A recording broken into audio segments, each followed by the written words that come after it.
Hi everyone, we've got today just a little update on the Golf.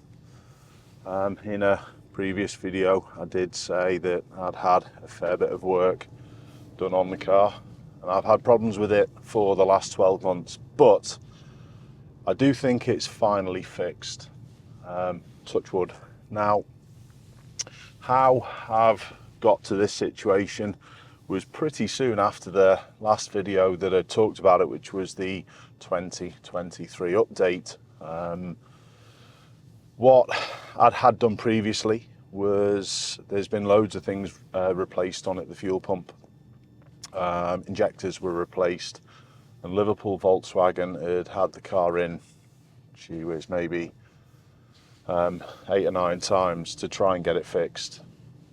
And I was at the last little point with the car, to be honest. I was ready to reject the car under the finance agreement. So I got in touch with Wrexham Volkswagen, where I picked the car up from and I bought the car from. And they had a little look at it. Now, I would like to, first of all, just go back to the conversation that I had with the original guy from Wrexham Volkswagen. And it wasn't very good, to be honest. He wasn't very accepting of the points that I made. And the points that I was talking about were the fact that this car was a Volkswagen press car. In fact, it was a Top Gear long-term test car. And I've still got a few issues with that because it may very well have knocked some value off the vehicle. I don't know whether that would probably affect it less than the fact that it was, or it is a driving school vehicle. So I don't think that's going to be going any further. But the fella was less than accepting of the points that I was making about this car. He did mention when I said to him about I'm going to be doing a follow-up video and it depends on how you deal with this scenario, depends on how the video goes. And that's exactly what I have always intended to do for my viewers, and that's how it's going to be. But today it's a massive positive for Wrexham Volkswagen. That first guy who I spoke to isn't really conducive in keeping with the service that Wrexham Volkswagen have given me since. I spoke to a couple of guys there. Big shout out to Chris, the master technician who actually fixed the car. They had the car in, I dropped it off on a Monday and I gave it to them for 3 days. I needed the car for a little bit of use on the Thursday and a Friday of, it was actually last week to where I'm filming this now. And I got a call on the Tuesday, the following day. They were looking at a couple of things.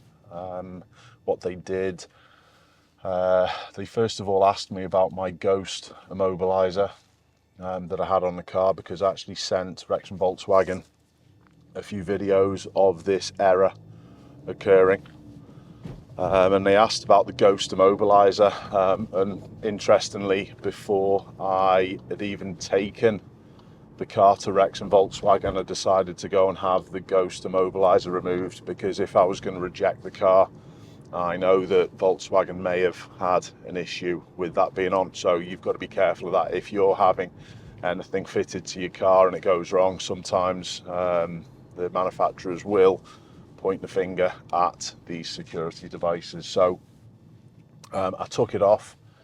And the other things that they were checking were the dash cam install, because they were the two things that are non-standard on the vehicle. So they had a little look at the fuse box, and where Lewis from Liverpool Auto Care had installed the dash cam, it was in a perfect spot. It was in a redundant fuse, so there was no issue with that. Thank you very much. So they checked a few of the other things, and there was a couple of wrong fuses in the fuse box, nothing to do with me. I've not had to change or replace any fuses, so there was a couple of wrong fuses in the fuse box. And then they went on to checking the other fuse boxes underneath the bonnet, and this is where they found the problem. Now, in one of the fuse boxes underneath the bonnet. It's the one that supplies the main, or the power for the ECU.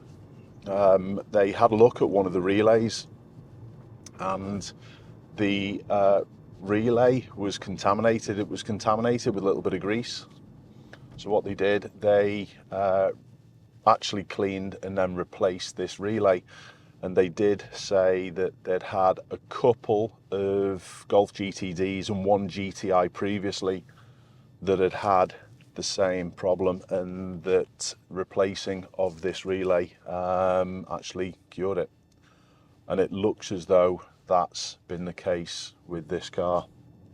Now, I was ready, like I said, to reject this vehicle, but I've had the car back for the best part of a week now. I've had it on plenty of driving lessons. I even went out the day that I got it back and manoeuvred solidly for maybe 45 minutes, because that was when this fault that I had was occurring. I went out and manoeuvred solidly. I've had not a hiccup from it. Interestingly as well, it seems to be a little more fuel efficient. So there must have been a problem with this electrical power supply to the ECU, and it may have just been, I don't know the ins and outs of it.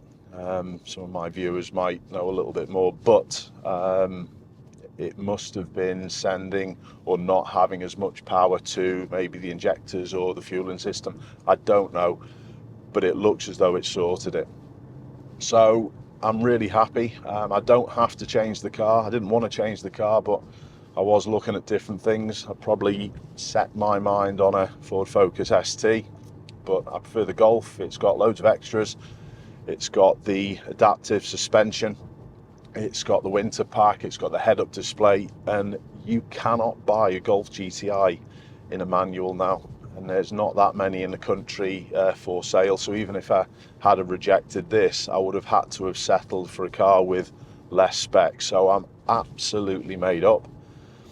I hope this video does help someone out there with the same problem, because it sounds as though it is a little bit of a problem with these Golf Mark 8s. So if you're having running issues, if you're seeing a few of the error messages that come up on the dashboard, like I'll put a little insert in a minute about these error messages and how they work. If you've had any of these running problems, check the fuse box out, and I'll even put a little extra piece.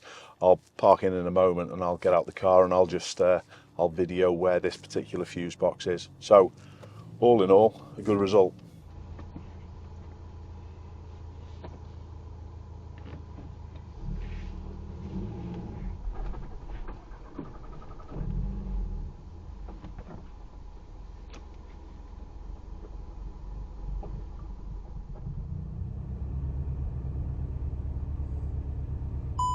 And again, straight after the lesson. 5th of January.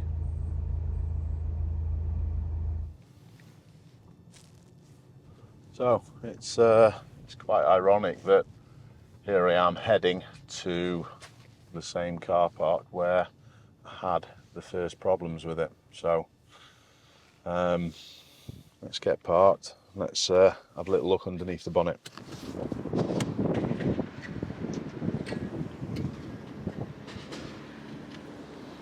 So it was this fuse box here, and let's have a little look to see whether I can get it out.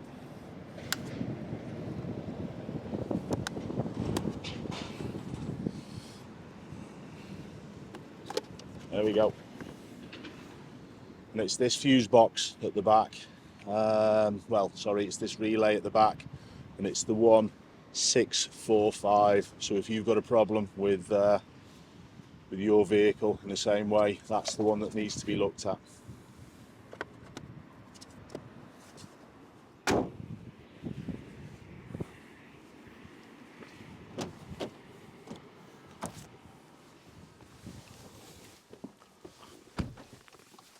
So all in all, a good result. I don't have to change the car, I don't have to get a new set of dual controls, don't have to get the dash cam rewired in. All I've got to do is pop back down to Lewis at Liverpool Auto Care and get the Ghost fitted, because this thing's quite nickable. Keep safe everyone, I'll see you soon.